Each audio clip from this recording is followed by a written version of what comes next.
Hey everybody, welcome back. IPL4 Qualifiers round of 16, CLG.eu versus exGBT. Game 2 is going to be coming up in just a second, but just right as we were going to ads, we had some of you may know Ask Joshy. He works here at the IGN Pro. He just cracks open the door. He's like, "Kennan's a guy." I know Kennan's a guy. I know Kennan's always been a guy. That's just one of those things. I mean, I've been playing the game since beta, and when Kennan came out, I'm sure if I read the backstory, I'd be like, oh yeah, Kennan's a guy. But Kennan, I mean, I don't know, looks like a child. He's not. He's another race. He's not a human. He's a megling. He's fuzzy, and you can pet him. He's a yordle. He's awesome. He's electric. You will get. Who's to say what what genders yordles have? I know he's a guy. It's just funny. It's always good, funny times here at the IPL. Yeah, I'll work on. There's a couple. Vladimir. I always called him Vladimir. Yeah. And so I'm working on calling him Vladimir. And the big one that I'm really glad is I always tell people that I'm glad that they didn't they gave Jana 2 N's instead of 1 N, because if it was 1 N, I would always be calling her Yana, and everyone would be like, "Why the hell are you calling her Yana?" Well, don't they call her that in the EU anyway, though? Do they call her Yana? I think they do. Well, 1 N is. I mean, if it was 1 N, then Yana would be the. This is a ridiculous conversation. But it's always a fun time. Yeah, it's always a fun time here, and if you're joining us for the first time, thank you for tuning in today, and we do have a lot of stuff coming up too. So if you're around tomorrow night, 5 p.m. PST, we have our Killing Spree series. It's our King of the Hill tournament. So that's 11 Central European. Yep. So tomorrow. No, I'm sorry, that's not correct. Well, it's too late Central European, so I would ignore it. It's 2 a.m. Central European, but we do have the EU rebroadcast on Friday at 3 p.m. Central European, I think. Yep. So this week we have Team Solo Mid. They are returning champs, going to try and start their killing spree because they're going to be going up against Mono Esports. Yeah. We've seen a lot from them from the qualifier bracket, the biggest upsetters in our bracket so far. Really excited to see them play. And also, round of 8 for our qualifiers is Saturday, starting at 9 a.m. Pacific. So we'll have the winner of this versus Against All Authority. Mm-hmm. After that, we're going to have Moscow 5 versus Mono. After that, TCM versus Curse. And then going to end the day with V8 versus EZ. That's going to be a good one. That's yeah, so we've got a lot of really cool matches. And like you said, our killing spree tomorrow, Mono Esports, they did beat Millennium and Absolute Legends in our qualifiers, for those of you who weren't able to watch it. Everyone should be in the game shortly, so we'll get into that in a second. But I'm kind of curious what the decisions exGBT will make to kind of change up. They might want to ban Riven. Riven's always kind of a champion that you feel like you can counter effectively, and I think you can, but it always seems so difficult because Riven is such a strong snowball champion. I don't know, so that should be pretty interesting to see. Yeah, I mean, I like the targeted bans from GBT a lot. Game 1, especially the Anivia ban. I mean, it shows they've done their homework. They know some of they're familiar with some of the comps that CLG runs. So, but I mean, it proves that they've done their homework, but they just need to a little bit better application. Yeah. I would be surprised if they go for the AOE comp again. We may see them do a poke comp. We may have them do a stall comp even. But we'll see. We'll see where it goes. They do have first pick, first ban for game 2, so we will see. I mean, you have to consider if they hadn't lost those early game fights, then they would have had control of the mid game with their team. They had a very aggressive, early to mid game team. And then there's also that Baron. They had the advantage at Baron of 5v3. Yep. It was stolen by Maokai, and then Corki just ran amok and just cleared out their team. So, winning that situation, that 5v3, that's another big thing. And if they could change those things up, then very quickly they're in that game. Speaking of that, everyone is now in the game. We are ready. We're going to see if they're ready, see if we can't get this launched anytime soon. And yep. Just again to remind you guys, go to facebook.com/IGN Pro League. We are giving away 5 $25 RP cards. Yep. YouTube.com/IPL4 for all of our League of Legends content. Our VODs should be up shortly for the qualifiers. The next couple of days, hopefully. Yep. I think the M5 match. I'm going to see if I can't get that up either today or tomorrow, even. Okay. Actually, so that'd be good. That's a good one. If we had to pick one just to put on YouTube, that'd be the one. But we're gonna have more than that. So yeah, and that, and then actually, I guess the big thing with that match, I was surprised. Game 2, we saw Volibear and Western Wolves almost took control of the game with Volibear. I mean, he was just such a dominant force, able to pick up a. Well, I guess I'll let you watch the game. First blood was. I mean, it was. They were off to a great start, but I don't know, things just did. It's M5. What do you do against M5? Not a whole lot. Yeah. And, lastly, if you guys have any really cool replays, I know LoL replays kind of been bugging out, but if you have any, or hopefully it's fixed shortly, send us in all of your cool replays for if you have really just spectacular highlights and whatnot. We would love to watch them. IPLLOLreplays@gmail.com. We'll give away lots of cool prizes. We have IPL sweatshirts, I believe. I'm not sure exactly what we give away. I think we give away mouse pads. We've given away some mouse pads before. We've given away some hoodies, and even if you do the Facebook thing, and you're not if you're a StarCraft guy or girl, or joining us, we also have these iHeart Esports stickers too. I keep plugging the White Raw sticker. I love it so much. We got all these players, fantastic stuff here. So now we're waiting just one more minute and we should be good to go. But so we are so this is a EU tournament realm. So we do have we saw the Iron Solari on Soraka game 1. So Ziggs is available too, isn't he? Yeah, Ziggs is available. Yeah. I'm not sure. It's weird. I haven't really seen anyone playing Ziggs other than Reginald, and I think Ziggs is definitely very strong as a champion. He has great poke. I think the big concern. He doesn't have those AoE disables that people look for. I don't know. He's good in long, sustained fights. And I think people just don't like running a lot of poke teams now. Very few teams are running them. So I don't know. He kind of only fits into that kind of niche role. Yeah. He's kind of very similar to Gragas, except that his ultimate, of course, is significantly longer range. Yeah. So, I mean, it seems that, the secret behind the poke comp has just been kind of figured out, and people know how to counter it and how to play against it. Yeah, we were talking the other day too about how the new thing rolling out is stall comps. Yeah. Which, a little boring. It's a little boring to watch, but I mean it's proven its effectiveness. Just sit back, play defensively, farm up, snowball a little bit. Well, the stall comp really has come around because of the snowballing comps, and it's that we've seen. I mean, you can definitely run a poke team against a stall comp, and that'd be very effective. There's a number of things you can do with it. It's really just when teams go for those kind of early aggressive teams looking to take early advantages. Yeah. A lot of times it works out, but if you can prevent them from taking those early advantages and then have a really just powerful late game team, you can just stall through the late game, and that will turn the tides for you. But we'll probably see similar bans here. We might see Riven ban, Cassiopeia right out the gate. So that's actually one of the strengths of their team. Of course, was Cassiopeia, and then she did provide them their only kind of AOE damage and disables and stuff like that. So if they ran a similar team, then Cassiopeia was one of those counters that we spoke about, was very effective. Yep, that and GBT's team last time, they had the Nunu, they had the Gangplank. They were really good at taking. They built being able to take Dragon effectively. But Cassiopeia is also fantastic at taking Dragon. They had Corki for all the bursts they needed. So it's just CLG with Cassiopeia in their ranks sort of out-dragon them. Yeah, and I think another thing to consider is with the first pick on exGBT, they'll probably be looking to grab Maokai. I mean, particularly if they're looking to run the same kind of AoE comp. It's kind of interesting. They don't necessarily need to. They can, of course you don't need to first pick Maokai every game. But yeah. Not if they want to run a similar comp, not allowing CLG to have that pick would be pretty key.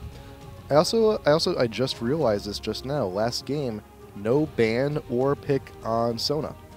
Yeah, or Shyvana. Or Shyvana. This is actually before the Sona nerf, so I don't know if teams have just gotten away from Sona. I think, if you're looking for AOE, then Sona's right there. I probably would have picked her in front of Nunu. Yeah. But they, everyone's really key on that Blood Boil, and it does provide you a lot of excellent DPS on their carry Misfortune. Unfortunately, she wasn't able to stand there and deal her damage because Riven was just so powerful. We saw Riven just flashing into their team and just being like, just terrorizing them. So yeah. So let's see, Gallia ult. So GBT's, they left out the Aurelia ban and submitted it for the Cassiopeia ban. So Aurelia, provided not banned by CLG, should be open. Yeah, and it's kind of interesting. We'll have to see whether or not they take them. I don't think they're going to first pick Irelia. You could definitely counter Irelia. Nocturne. Excuse me. And I don't know that Irelia, you would pick her over Riven. They are very similar champions. Irelia does have more sustain, so Irelia is definitely more of a counter pick. If you have a slow harasser in top lane, like Gangplank, then Irelia can go up there and just farm very effectively. And then once she gets farmed, is just a force in team fights, very similar to Riven. So. Yeah, the Nocturne ban, we didn't see him nicely. It's kind of like a ban from left field. But so we have Aurelia open, and we have Ryze open, as opposed from last game. Well, so I think one of the things is Nocturne. If they do like those kind of late game carrying jungles, that's what Nocturne is. He's very similar to Gangplank in that regards. He's a late game carry jungle.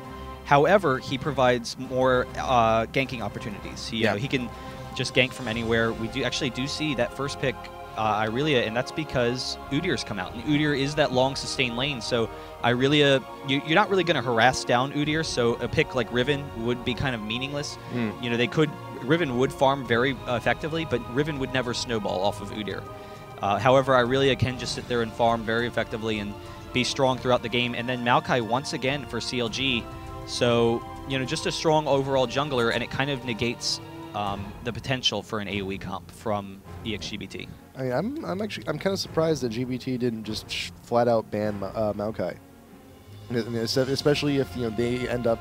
I mean, if they didn't ban Maokai, I think that means that's an indication that they're not going to be going towards a very heavy AoE team. So try to force the Maokai pick and then go for a poke comp or something similar. And then Ziggs being covered over. I think we're just kind of indecisive. Brand. Haven't seen Brand in a while. Yeah, he has, I don't know, just kind of a lot of everything. He's got a nice disable, nice AoE damage. I don't know, it should be interesting to see.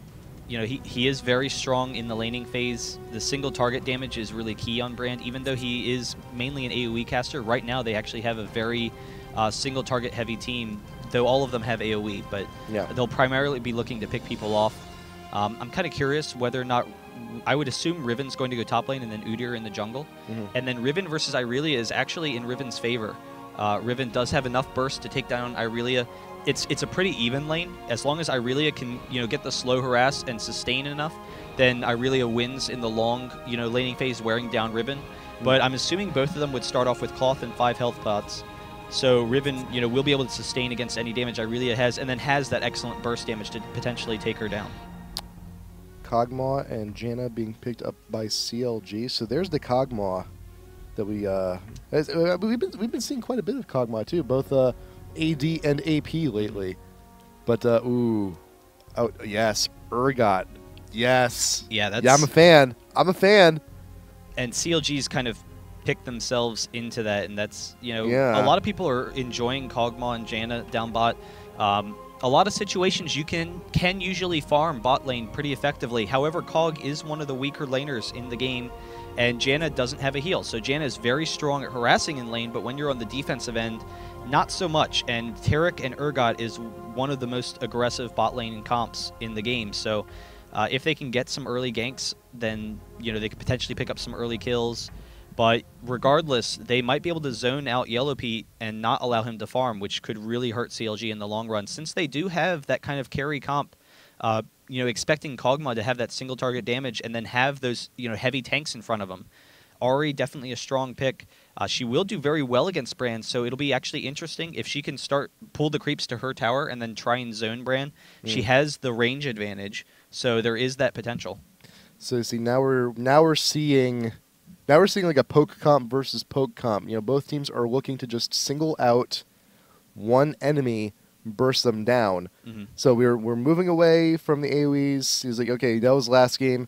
Now this is this game. Now it's whichever team can land the skills they need to in order to pick off the champs they need to. So I think this is going to be something real interesting. And I have not seen Urgot in professional play for a while. Yeah, I mean, I don't know. I feel like he's always been kind of viable. It's just people tend to want to go with a standard DPS that's going to have that late game potential, and Urgot doesn't have that. I mean, everyone understands that, but he can get you kills very easily through the early and mid game, and then also, you know, he's a tanky DPS. So, you know, he will be really strong in that regards. But we'll be back shortly with a after this commercial break, and we'll be right into this game 2 of exGBT versus CLG.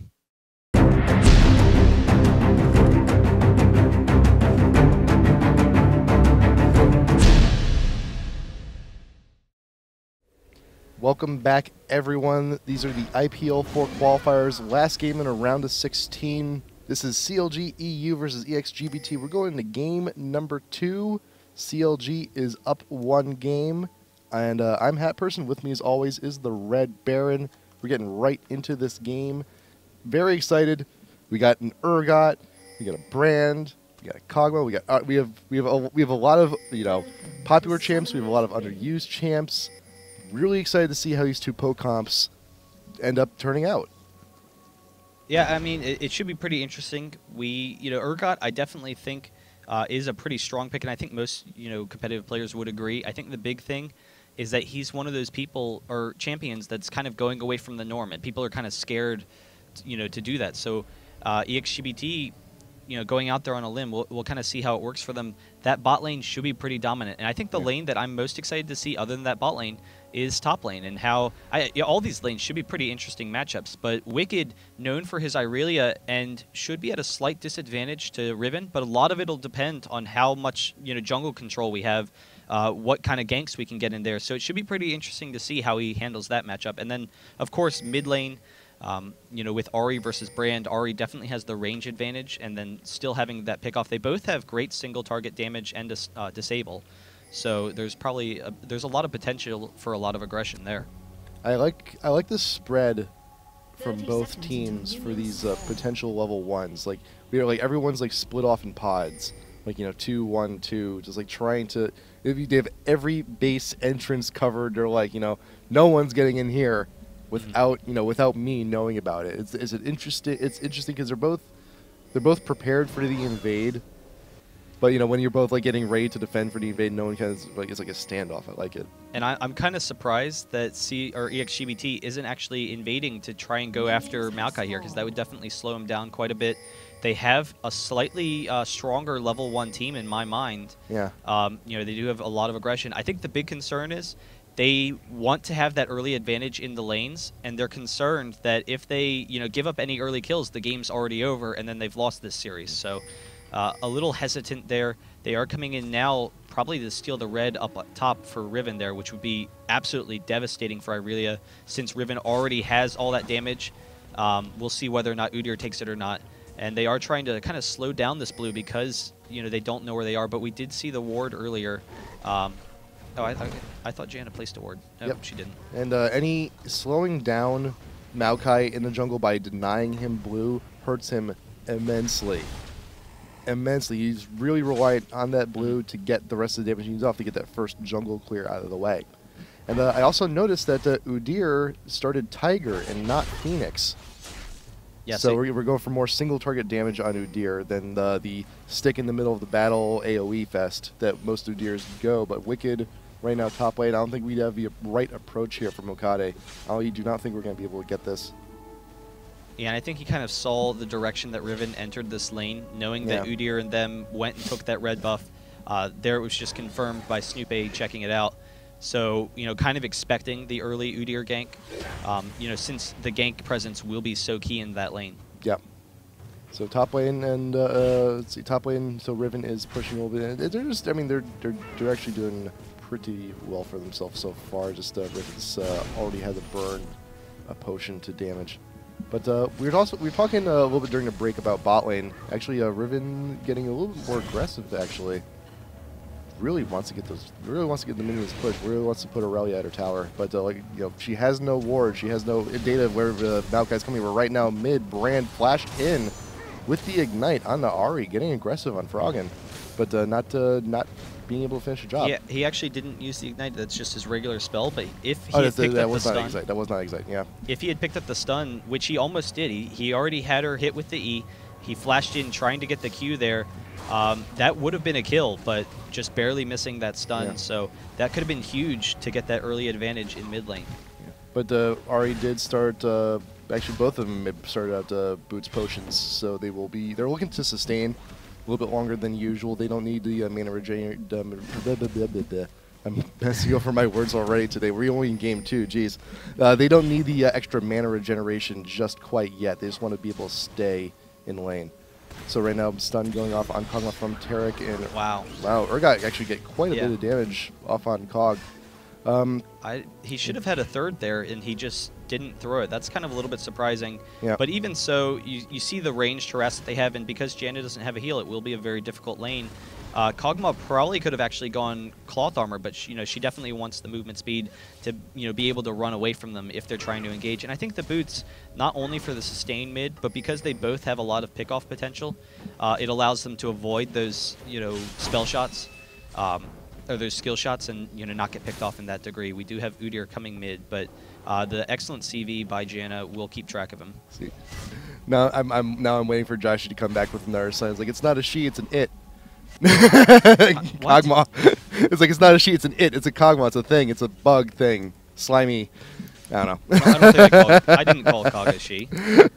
Lie. Blast. Slander. But Wicked already doing an excellent job in this top lane. I'm surprised that neither of them went cloth armor, but I guess because of how much ganks could potentially affect this lane, they definitely want that mobility. But just really effective control so far, and with his sustain, able to keep himself up, and then Riven never really getting any successful harass onto Irelia. So we were talking during the break about the Kog'Maw versus Urgot, and Urgot will win the lane, but Kog'Maw will have better contributions to team fights. Well, I think Urgot definitely still has significant contributions. The only thing is very late. Kog'Maw has a little bit more sustained damage. Urgot's definitely got a lot of bursts. They can pick people off. It's just different kind of team fights. I think it's really just that Kog is more of a standard kind of champion. We actually have Udyr coming in here, and then Wicked jumping right over him. Will get the stun, but able to get out effectively. Did use his flash as well right immediately as he was stunned. So excellent job there avoiding it, but he definitely wants to get a ward out shortly. Yep. And if I were Snoopy, I'd be eyeballing bot lane, because GBT is really being aggressive bot lane. They just want to make sure Kog'Maw gets in there. Flash from the Udyr, trying to get the kill in here on Wicked, and that will do it, but at what cost? I'm not sure about that trade, because here comes Snoopy, come right here, be able to defend the lane. 1-for-1, I'm not sure how I feel about that. I mean, it's definitely in exGBT's favor. They want to get Riven fed. Yeah, and they did get Riven does snowball. And they did get the first blood. Yeah. So. And I don't think they expected him to die. I definitely think that was a successful tower dive there. Yeah. But I guess kind of happy that she got the consolation prize. Yeah. Yeah. Well, I mean, well, GBT got the first blood, so yeah, we'll say it was worth it for the extra 400 gold, because I mean, extra gold's always good. So 7 minutes in, even in kills. GBT is a very minuscule gold lead at the moment, but they're continuing to be aggressive bot lane. Urgot wants to be able to push, and right now Brand is getting the ultimate down on Froggen. There's the ignite. And you saw Froggen getting out of there with his ultimate, because if he had stuck around, oh, he does barely able to get a charm. Misses Zara just by a little bit. If he had stuck around, then it would have bounced off those creeps, and that definitely would have been a kill for Brand. But it's pretty interesting. Brand definitely is very strong with harass, is winning the harass battle as long as he stays behind the creeps. Whereas if Ari was able to kind of keep the creeps on his side and then use the long lane to zone Brand. CLG's blue. Udir's been spotted. Crepo just wandered on over. Mokade has nowhere to go. Tries to flash out, just got pincered in. That's unfortunate. That is just a little bit unfortunate for that Udyr.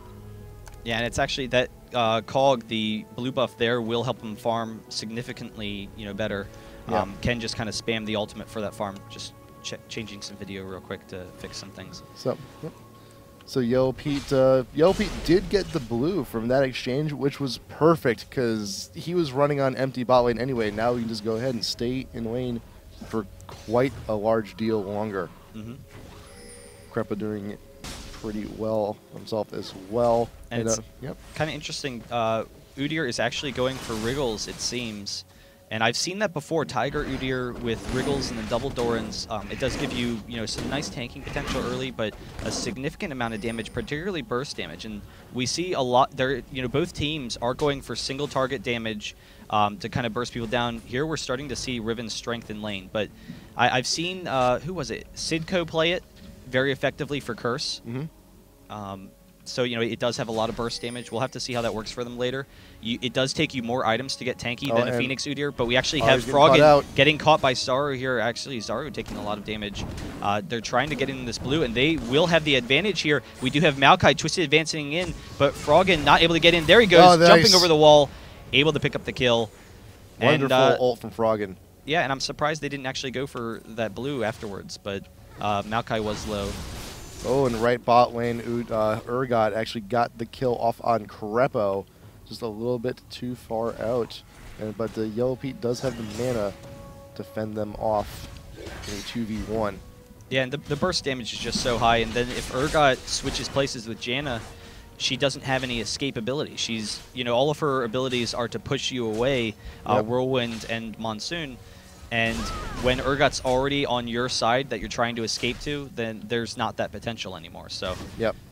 And the Urgot ult, just by having it up, that's it's more of a threat to CLG. It's like CLG, you do not want to tower dive us while this crab has his ultimate. I love that crab skin too. It's so kind of boss enemy crab, very creepy, very very threatening. It's like, I'll pinch you, get you. So top lane, Riven being immensely more aggressive on Wicked, trying to bait out the ward. I don't understand.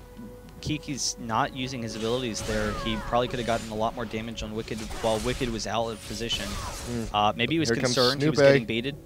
And actually we do see Snoopy coming up, like you said. And there it goes. We have the slow from Myrelia and then the twisted advance. Riven does have a lot of survivability, though. He should be able to get out of there. Or she should be able to get out of there. With a wonderful CV also from Crepo, just to make sure that Kiki's was not going to get away scot-free from going through that bush. So wonderful support job as well. So bot lane, once again, GBT is still pushing up bot. I mean, I really think Snoopy should be visiting bot as opposed to top lane because that was an unsuccessful. Well, we burned the flash, so it was still a successful gank, but it wasn't a kill. And I feel that Tarek and Urgot are significantly easier to secure kills on because they're not as mobile. Granted, Tarek does have a stun. Can only do so much if you're already in the twisted advance. Yeah, though I don't know that they have enough damage output to kind of take them down. Cog here will get some nice harass onto Urgot, so Urgot is going to have to back out a lane. But even if Maokai had come in, I really find it difficult to believe that Yellow Pete or Crepo are going to be able to chase them down. So really, they're just looking to farm. And even that, like if you get the twisted advance in, Crepo can just once it flashes up, just go flash ahead, ult them backwards, just buy so much more time to try and get a kill off someone on bot. Because I think let's take a little farm too, because I mean there's a slight lead from GBT, but it's nothing really that significant. But CLG actually is going to be going in for the first dragon. Yeah, and I definitely think that exGBT has the potential to engage here. We actually have Froggen going to get some nice damage onto Udyr, but it's not going to be anywhere near enough. And here they can come in, try and steal it. They do steal it, and then Janna ulting them out of there. Udyr is going to go down pretty quickly, but flashing away, and now CLG is going down. We do have Makler here on Urgot, going to pick up the kill onto Kog'Maw, and he's going to be able to pick up Wicked as well, as long as she doesn't get over that wall, but using his ultimate to prevent her from flashing. And then Froggen just kind of stuck in here. We'll be able to pick up the Riven kill, but actually flashing over the wall. So we'll run into Udyr. Oh, no. I'm not sure that Udyr wants to engage that. He will have a lot of burst damage, but Froggen will be able to get away most likely. Urgot going to try and chase him down. It's going to be pretty close, but I think he's probably going to be able to get away. Froggen should be safe. I mean, he's get like a quick burst I of think damage. Urgot's actually going to get him. No, doesn't do it. The slow was just enough for Froggen to get away. But they didn't have CLG didn't actually have vision in enemy jungle, so I mean Udyr, really didn't have any way of knowing if it was warded. But if he decided to stay in that bush and attempt a recall, that could have been just a quick little added bonus for Froggen, but managed to see Ahri coming and get away just in the nick of time. I'm kind of surprised that they went in. Actually, we have Snoopy getting some nice damage onto Urgot here. I'm kind of surprised that CLG went so aggressively for that dragon. They don't have the best dragon team. They do have the damage from Kog, and Janna is nice, so they can kill it pretty quickly from that perspective, particularly since Kog did go with that Wriggles, to give him some sustain against the aggressive Urgot lane. However, they weren't going to kill it, extremely fast, and then I definitely think that exGBT has the advantage in the early game comp. They have, very aggressive early game team, as we saw there in that fight. But CLG I feel they were at the big advantage because they managed to get a huge chunk of health off of Udyr, because Udyr, he is GBT's front man.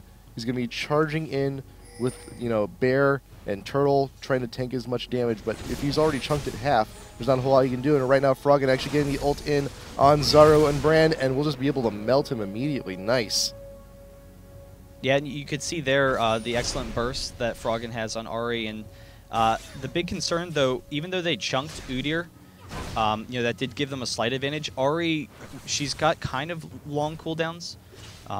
She still had her ultimate up. As long as they could wait some, then she'd be fine. But you really try and pick people off in Ahri. You don't look for those long sustained fights. She's kind of similar to LeBlanc in that regards. You try and poke people down, pick people off, and get those single targets separated from the rest of the team. But actually, Keekless going to walk into that brush, and Snoopy going to get the twisted advance, popping him back, going to get a lot of damage here. He flashes away, but they're going to be chasing down, and Wicked should be able to pick up this kill. One more Blade Surge will be able to do it. He's pretty close to getting out, throws off the stun, but there he goes, able to pick up that kill. And then Urgot actually doing a ton of damage to Kog'Maw bottom as well. Nice stuff. No, Wicked going to take the tank the tower, but I think Yellow Pete should not be sticking around here. The Urgot ult is not up. Taric ult isn't up either, but Taric does have the Ignite on him. So, just let the creeps tank the tower. Taric can just go in, stun, Ignite, and Yellow Pete would be gone. But he did decide to recall. He will be safe. And despite, the dragons and the kills, the gold is actually pretty even. So it looks like also Aurelia going to be going for, I think probably Frozen. We already have the Atmos, probably going to be going for Frozen Mallet next. Yeah, that would be a pretty good decision. I think Wicked's the one who had said it. Wicked and Hotshot kind of agreed on this, that everyone used to get Triforce on Aurelia, and once you build the Triforce, it is a really nice item, but the build-up is kind of slow. Zeal doesn't necessarily give you enough. I mean, it does give you a lot of movement speed. It's really nice, but I think they generally agreed that because she needs to get really tanky, it's kind of just a little bit too slow of an item, so Frozen Mallet would make sense from that regards. And they do have a lot of physical damage, so as long as Aurelia, is engaging on Brand, she can just completely ignore magic resist and just look to, very aggressively pick Brand off, and then everyone else, won't be able to deal enough damage to her, so. Yep. So Brand Ahri actually quite even in mid and creeps, but Ahri does have 301, has not died yet. Brand has actually died 3 times already. And Urgot going. Urgot has he's working his way to the Frozen Heart, I believe. He's got his tier already too, which is just must have on Urgot, absolutely. Yeah, along with the armor pen from Brutalizer. So. Oh yeah. will be able to deal a lot of damage. A lot of Urgots, I'm kind of surprised to see both Brutalizer and Tier. I mean, it is a very strong build going into that Manamune. A lot of Urgots that I've seen in competitive play actually build pretty tanky and ignore a lot of the DPS, but we actually have Froggen going to pick up another kill on Saru. There it goes. Udyr getting the stun, but able to get off that little dance there. I don't remember what her ult's called, but able to pick up the kill. I've also noticed that GBT has decided to buy themselves 2 Wriggles, one on Udyr and one on Riven. So when I believe they're still apt. They're still have the good idea of being able to take a quick Dragon or a quick Baron if necessary. Yeah, and Urgot doesn't provide you. He is pretty slow at taking, Dragon and Baron. Yeah. Actually, he's okay at Dragon because he does have the Q, but against Baron, it's not really as effective as someone like Kog'Maw. So that will help them out some. Yep. But we actually have CLG grouping up for this next Dragon again. I thought it had like another minute on it, but I guess I must be wrong. So CLG going to group up here. They are in position for this Dragon. There it goes. And right now, GBT is kind of split. They're a little bit split. I mean, Riven's still mid, Brand backed. By the time they get here, Dragon's going to be gone unless Mokade can go ahead and steal it again. Well, and they are able to zone them out here coming in. Janna has to use the ultimate, and it's not really that effective. We have a steal once again by exGBT. Wicked going down very quickly, trying to pick off Brand. Is going to be able to get it? Yes. And so now we're chasing onto Yellow Pete here. He will flash away. Not really able to get very effective damage. CLG we do have him chasing after Ahri and Maokai, though. There's the stun onto Froggen. Going to be flashing away, just getting lots of great burst damage in this long sustained fight. Pick up a number of kills, and it looked like exGBT had won this fight, but then they're not able to capitalize on their early advantage. And then an ace for CLG, so not too good. Urgot was able to pick up Ahri at the end there. She probably could have kited a little bit better and not grabbed that. But once again, a Dragon steal by exGBT. Yeah, but once again, it's a steal, but at what cost? And it's just to be aced like that. I mean, it is a big hit to the morale, big hit to the team morale, knowing that in a team fight where they're trying to engage with a poke comp, that they cannot come out on top. And that's actually one of the strengths of Ahri is her mobility. And, yeah.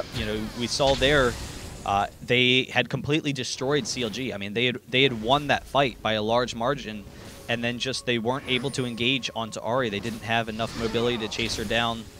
And Ahri picking up a number of kills there. Cog had flashed away, was safe. So yeah, that's what happens sometimes. But even then, despite despite having the ace, the difference in gold is only 1K. It's incredible. Right. But that would not be possible if GBT was not stealing these dragons right up from CLG's nose. Otherwise, we would have a completely different story on our hands, and we may have, and CLG probably would have already pushed into like tier 2 towers by now.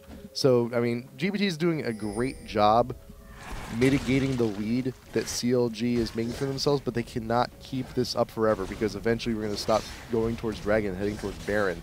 And if you're stealing Baron, granted you're going to have a better advantage in team fights, but they're now at a point where they cannot win the team fights. So they have to just stick with the comp, try and poke someone out like they're doing right now at Carapo. Janna has no choice but to burn the ult, and she will be focused under tower. That's a good kill.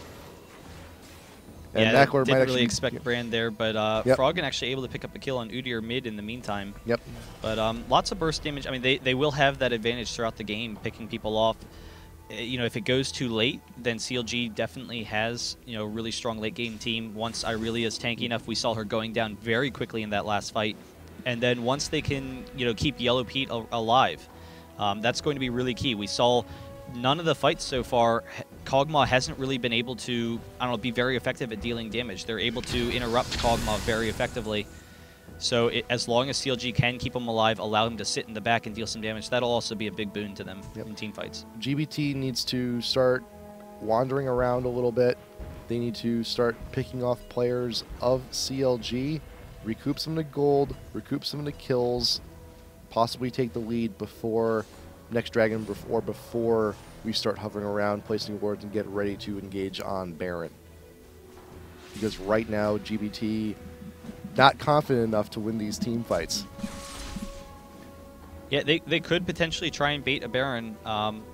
It'll be actually interesting to see what they do, whether they try and go for a long laning phase, which is what I would kind of expect, because they do have the strength when they're all split. So that's also why if you get early towers, then yeah, it's nice. But they haven't really been putting a lot of pressure on these towers because they want these long laning phases, where Urgot can do well mid, Riven can do well top, and then they might actually just start moving around as a team and pushing down towers, but not allowing CLG to group up, just really quick pushes. And so that kind of a mobility where if they move back and forth, exGBT moves back and forth, top lane, mid lane, bot lane, mid lane, Baron, it can draw CLG out of position. We actually have the flash in from Urgot. He's going to be able to pull Cog into the middle of the team, but they're safe underneath this tower. And we do have Maokai coming in as well now. They're going to be able to take down this Urgot. So kind of poor decision there. They were hoping to get the quick burst, but just a little bit extended too far. And Ari doing an excellent job mid, able to pick up the kill on Brand after getting that tower.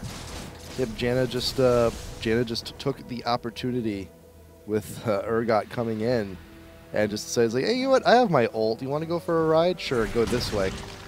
And there was and there they all were. Became a 3v1 all of a sudden. Turned from a 3v2 to a 1v3 real quick. Yeah, and Froggen just a huge winner for his team, 10-1 right now. Just been absolutely dominant so far. Did have that early death to Brand, but past that, just complete control of the game with his mobility, and that's really great when you have it's pick-off team versus pick-off team. Ari has the range advantage, has the mobility, so she's generally pretty safe, and it's been working out to their advantage. Riven trying to come down here, but there's no chance of an engagement there. Yep, so CLG has extended the lead to about a 5k gold advantage. That's amazing. Just just by taking out 2 towers, simple as that, easy. So we do have the oracles on Taric, but a lot of that we don't even we see a few wards coming in from CLG. They're very offensive wards near the top jungle, but Taric is not really really all that keen on wandering outside of bot lane. So that's the thing. If you have an oracles, you need to be on counter-warding duty. You need to be able to roam to see, to try and kill as much information as you can. But right now, Shirley's being popped. Wicked comes in with the engagement here onto Taric. They want to get rid of that oracles, and they do. Aurelia is ignited, but the Janna ult will be able to heal. Oh, Wicked, and Ari's going to be able to pick off Udyr here, almost certainly. There's a little bit of burst damage, throwing off the Ignite as well. One more attack, there's the kill. But I'm a little bit surprised that CLG was able to win that fight, and it really goes to how farmed they are right now, because you saw Kog'Maw actually didn't do any damage that fight hardly. He just sat in the background and threw off his, his ultimate, his artillery barrage. And that's all he did. He, Kog'Maw is a single target DPS, but he wasn't using any of his damage. So, even so, they were able to pick up the kill real quick. Irelia almost going down. But yeah, and CLG has 2 Shurelias right now, which they want to get. If they need to get their poke, if they need to get their stun, single out their target, Shurelias is the way to do it. Get that extra movement speed and flash if you need it. GBT has none. They have no real movement options. They're on their way to building them. At least Taric is, but no one else is. So when it comes to poke comps now, because CLG has the movement, especially Ari with the Shurelias and her ultimate, she's able to close gaps so quickly, just like that. Just like that right there. She can go ahead, close the gap, get the taunt she needs to, get all the damage she needs to. CLG has now, just based on, if anything, just based on items alone, has the superior poke. Yeah, it's going to be really hard for them to deal with Ari.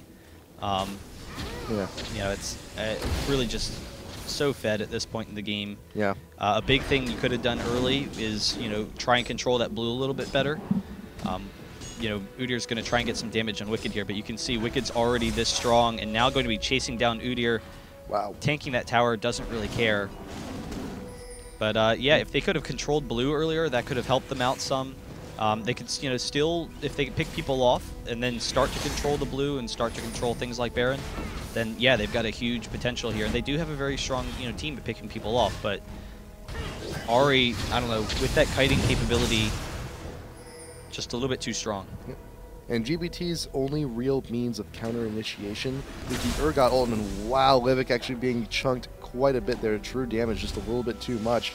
But yeah, the Urgot ult is really their only means of counter initiation, and that puts Urgot in such a huge, dangerous position. If you want to counter initiate on CLG's biggest charger, you have to sacrifice yourself. You have to put yourself in the middle of the enemy team in order to do it. And there we go, flashing in. That's exactly what I'm saying. Once again, Crepo right out in front, being able to ultimate Valkyrie back, and already CLG has won this fight. Yeah, that was really kind of a desperation move there, trying to pick off Froggen. Not able to do it. We'll probably see a surrender anytime now because this game is basically over. They are going to be able to secure this Baron. Should be pretty safe there. We'll see whether or not they try and come in. But there it is. That's a surrender. CLG.EU taking it 2-0 against exGBT, and they will be moving on to the round of 8, where they will go ahead and face Against All Authority this Saturday. 9 this Saturday, and PST. 12-1 on Froggen on Ahri there. Yikes! Had the one quadra kill at that dragon fight. Yep. Fantastic quadra. Yeah. Wonderful quadra. Really just awesome play. So we'll have to throw a highlight for that. But absolutely, absolutely. That is going up on YouTube tomorrow. It does for sure. Absolutely for sure. So once again, thank you guys for joining us. I'm Hat Person. He's the Red Baron. Like we've mentioned before, our round of 8 will be on Saturday. Once again, so first match of the day will be CLG.EU versus Against All Authority at 9 a.m. Pacific Standard Time, followed by Moscow 5 versus Mono Esports. After that, TCM versus Curse, and then after that, V8 versus EZ. That'll be our Saturday. Sunday, round of 4. Grand Finals. Everyone who's into round of 4 goes to IPL4. That's a nice way to remember, huh? Yeah. And then also, if you want to tune in tomorrow, we do have our Killing Spree series, our King of the Hill series, Team Solo Mid versus Mono Esports. And once again, if you have any awesome plays, if you want great, fantastic plays, we do have our top 5 series. If you want to submit for that, send us your replays, IPL4replays@gmail.com. We're always looking for great plays, just like that quadra we saw today. So, I think we're done here. I think we're done. Thank you, everyone, for tuning in. Once again, really impressive plays. Make sure to check us out at youtube.com/IPLLOL. If you have replays, send them in to IPLLOLreplays, like he said, at gmail.com. Make sure to follow us on Twitter, IGN at IGN Pro League, all that kind of jazz. So yeah. So if we'll see you if you're around tomorrow. We'll see you tomorrow for Killing Spree. If not, we'll see you around this weekend for the rest of the qualifiers and summoners. Until next time, see you then.